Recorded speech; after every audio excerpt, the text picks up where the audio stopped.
Hi hello my dear மக்களே, எல்லாருக்கும் ஒரு காலை வணக்கம். எல்லாரும் எப்படி இருக்கீங்க? நல்லா இருக்கீங்களா? எல்லாம் நல்லா இருப்பீங்கன்னு நினைக்கிறேன். இன்னைக்கு என்னன்னு பார்த்தீங்கன்னா சஷ்டி.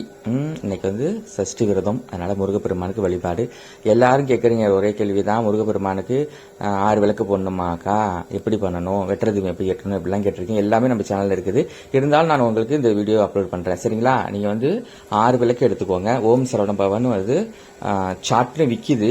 அது மாதிரி இருந்தால் கூட வாங்கிக்கோங்க. இல்லைன்னா கோலமாவிலே ஸ்டார் வரைஞ்சி ஓம் சரவண பவனை எழுதிட்டு நீங்கள் 6 விளக்கு வச்சுட்டு எல்லாரும் முதல்ல பண்ணணும். எண்ணெய் இருந்தாலும் நெய்யா இருந்தாலும் நெய்யை ஊற்றிக்கோங்க முதல்ல. இல்லை எண்ணெய் இருந்தால் எண்ணெய் ஊற்றிக்கிட்டு தான் அப்புறம் திரி போடணும். திரி போட்டுட்டு யாரும் எண்ணெய் ஊற்றாதீங்க, அது தப்பு அப்படி பண்ணாதீங்க யாருமே. சரிங்களா? எண்ணெய் ஊற்றின பிறகு தான் நம்ம திரி போடணும். திரி போட்டதுக்கு அப்புறமா தான் நம்ம தீபம் ஏற்றணும். நிறைய பேருக்கு வந்து என்ன, முதல்ல திரி வச்சுட்டு அப்புறம் என்ன ஊற்றுறீங்க, அது மாதிரி ஊற்றாதீங்க. சரிங்களா? அப்புறம் வந்து செவ்வரளி மாலை எங்கள் தமிழ்நாட்டில் எங்கே வேணாலும் கிடைக்கும். அது கிடைக்காம இருக்கவே இருக்காது. எல்லா வீட்லையுமே வாசல் வச்சிருப்பாங்க. நான் பூனால இருக்கிறேன், அதனால எனக்கே கிடைக்குது இல்லையா. இது ஒரு சீசனில் கிடைக்கும், இருந்தாலும் எனக்கு கிடைக்குது. அது எனக்கு முருகனோட அருளால் எனக்கு கிடைக்குது. அதனால அதுதான் முருகனோட அருள் தான் நான் சொல்லணும். அதனால எல்லாருமே வேண்டிக்கோங்க.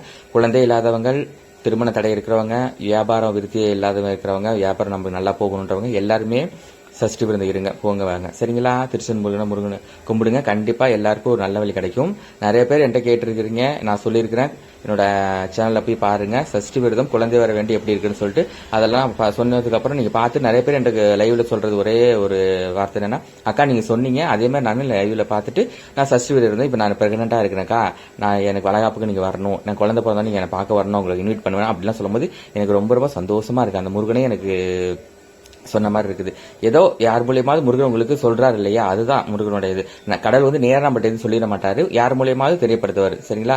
அதனால நீங்க வந்து கண்டிப்பா எல்லாருமே முருகன் வழிபாடு பண்ணுங்க. சரிங்களா? அதான் சொல்லுவேன் கண்டிப்பா. அப்புறம் வேற என்ன சொல்லணும்னு நினைச்சிட்டேன். எல்லாம் சந்தோஷமா இருங்க, ஜாலியா இருங்க. சரிங்களா? நல்லா வேண்டிக்கோங்க. சரிங்களா? எல்லாருக்கும் நான் வேண்டிக்கிறேன். அது மாதிரி நீங்களும் எல்லாரும் வேண்டிக்கோங்க. உடன்பட்டவங்க நீங்க வேண்டிக்கணும். என்னை கேட்குறீங்க வேண்டிக்கோங்க. நிறைய பேர் 4 வருஷம் குழந்தைல, 5 வருஷம் குழந்தைல, 10 வருஷம் குழந்தைல நான் வேண்டிக்கிறேன். இருந்தாலும் உடன்பட்டவங்க நீங்களும் அதை வேண்டினால்தான் உங்களுக்கு நல்லது நடக்கும். சரிங்களா? அதனால எல்லாரும் வேண்டிக்கோங்க. நான் கண்டிப்பா உங்களுக்காக வேண்டிக்கிறேன்.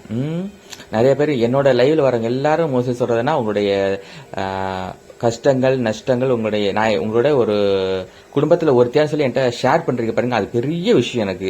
அதெல்லாம் எந்த லைவ்லையும் இருக்குமா என்னன்னு தெரியல. ஏன்னா நம்மளோட சொந்தக்காரங்க கூட அது மாதிரி ஷேர் பண்ண மாட்டாங்க, நம்மளுடைய பர்சனலை கூட ஷேர் பண்ண மாட்டாங்க யாருக்கும். ஆனா என்கிட்ட வந்து முகம் தெரியாத ஆளுங்க நீங்க, நான் வந்து லைவ்ல உங்கள்கிட்ட பேசுறேன், அவ்வளவுதான்.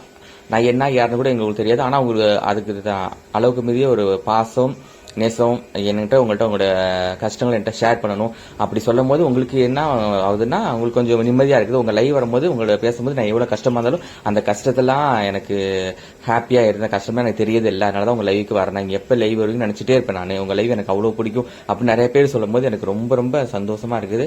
இதுக்கு உங்களுக்கு நான் என்ன கடமைப்பட்டிருக்கேன்னு தெரியல. கண்டிப்பா அது நான் உங்களுக்கு நிறைவேற்றிட்டே இருப்பேன் நான். சரிங்களா? என் லைஃப் வந்து 4 பேர் சந்தோஷமா இருக்கிறாங்க, சிரிக்கிறாங்க, அவங்க கஷ்டத்தை மறக்கிறாங்கன்னா அதை விட பெரிய ஒரு வரப்பிரசாதம் எனக்கு எதுவுமே கிடையாது. அது முருகன் கொடுத்த ஒரு அருள்னு நினைக்கிறேன் நான். சரிங்களா? அதனால கண்டிப்பா எல்லாருக்கும் சரிங்களா, நல்லதே நினைங்க, நல்லதே நடக்கும். அதனால யாருமே கவலைப்படாதீங்க, எல்லாருக்கும் நல்லது நடக்கும். குழந்தை நிறைய பேருக்கு குழந்தைன்றீங்க, குழந்தை இல்லாம இருக்காது, இருக்கும். சரிங்களா? ஏதாவது ஒரு சிறு காரணங்களா இருக்கும், அது உடல் ரீதியாக தான் இருக்கும். அதை கொஞ்சம் பார்த்துக்கிட்டீங்கன்னா கண்டிப்பா எல்லாம் சரியாயிடும். அது மட்டும் தான் சொல்லுவேன். அப்புறம் நிறைய பேர் சொல்றது அதுதான், அக்கா உங்க லைவ் வந்து எனக்கு ரொம்ப சந்தோஷமா இருக்குது, உங்க லைவ் மட்டும் தான் நான் பாக்குறேன், யார் லைவ் நான் போனது கிடையாது, உங்க லைவ் பார்க்கும்போது எனக்கு ரொம்ப சந்தோஷமா இருக்குது, ஜாலியா பேசுறீங்க, எல்லாருக்கும் நீங்க ரெஸ்பான்ஸ் கொடுக்குறீங்க, மற்ற லைவ்ல அப்படி யாரும் பண்ண மாட்டாங்க அப்படின்ற மாதிரி சொல்லும் போது எனக்கு இன்னும் சந்தோஷமா இருக்குது. ஏன்னா என்கிட்ட வந்து நீங்க உங்களுடைய டைம் ஸ்பெண்ட் பண்ணி உங்களுடைய நேரத்தை ஒதுக்கி என்கிட்ட மெசேஜ் பண்ணி பேசுறீங்க வரங்கும் போது நான் உங்களுக்கு ரெஸ்பான்சிபிள் குடிச்சே ஆகணும் இல்லையா? அதனால சரிங்களா? தேங்க்யூ ஸோ மச் உங்களுடைய வரவேற்புக்கு. ரொம்ப நன்றி. பாருங்க நம்ம எப்படி பூஜை போட்டிருக்கோம். நம்ம பூஜை பிடிச்சிருக்குன்னா நம்ம சேனல்ல லைக் பண்ணுங்க, ஷேர் பண்ணுங்க, கமெண்ட் பண்ணுங்க, மறக்காம பெல் ஐக்கன் கிளிக் பண்ணிக்கோங்க. அப்பதான் என்னோட வீடியோ உடனுக்குன்னு உங்களுக்கு வரும். சரிங்களா? இதான் நம்மளுடைய பூஜரம். சரிங்களா? பாத்தீங்களா, ஸ்டார் போட்டு ஓம் சரவண பவன் போட்டு ஃபுல்லா எழுதிருக்கிறேன். அப்புறம் இது நிறைய பேர் கேட்டீங்க, வீட்டுல பூஜை போடுறீங்க, நீங்க பக்கத்துல இருக்கிற கோயிலுக்கு போவீங்களா, அந்த கோயிலை நீங்க காட்டுங்கக்கா அப்படின்னு சொல்ற மாதிரி சொல்லியிருந்தீங்க. சரிங்களா? நான் எப்பயுமே போற கோயில் தான். அங்க வந்து சிவபகவான் கோயில் இருக்கு, முருகன் கோயில் இருக்கு, எல்லாமே இருக்குது. சரிங்களா? இப்ப நம்ம அதை தான் பார்க்க போறோம். சரி வாங்க நம்ம போற கோயில காட்டுறோம் உங்களுக்கு. சரிங்களா? பார்த்தீங்களா, இதான் முருகன் கோயில். இங்கேயே நம்ம மாலை கொண்டு வந்து மாலை கொடுத்தாச்சு. நம்ம போட்டு நான் வாங்கிட்டு வந்த மாலை தான் போட்டிருக்காங்க. சரிங்களா, இதுதான் நான் வர்ற முருகன் கோயில். சரிங்களா, பாருங்கள், நான் இந்த திருநீடு பண்ணேன், அந்த திருநீடு வச்சுருக்கேன் நான் இங்கே. எனக்கு ரொம்ப ரொம்ப சந்தோஷம். எல்லாம் நல்லா இருக்கணும். ஓம் சரவணபவ. எல்லா புகழும் முருகனுக்கே. சரிங்களா, இன்னொரு வீடியோ சந்திக்கிறேன். Thank you so much. ரொம்ப நன்றி. எல்லா புகழும் முருகனுக்கே. ஓம் சரவணபவ. கந்தா கடம்பா கதிர்வேலா கார்த்திகேயா கந்தனுக்கு அரோகரா முருகனுக்கு அரோகரா. சரிங்களா, வெற்றிவேல் முருகனுக்கு அரோகரா.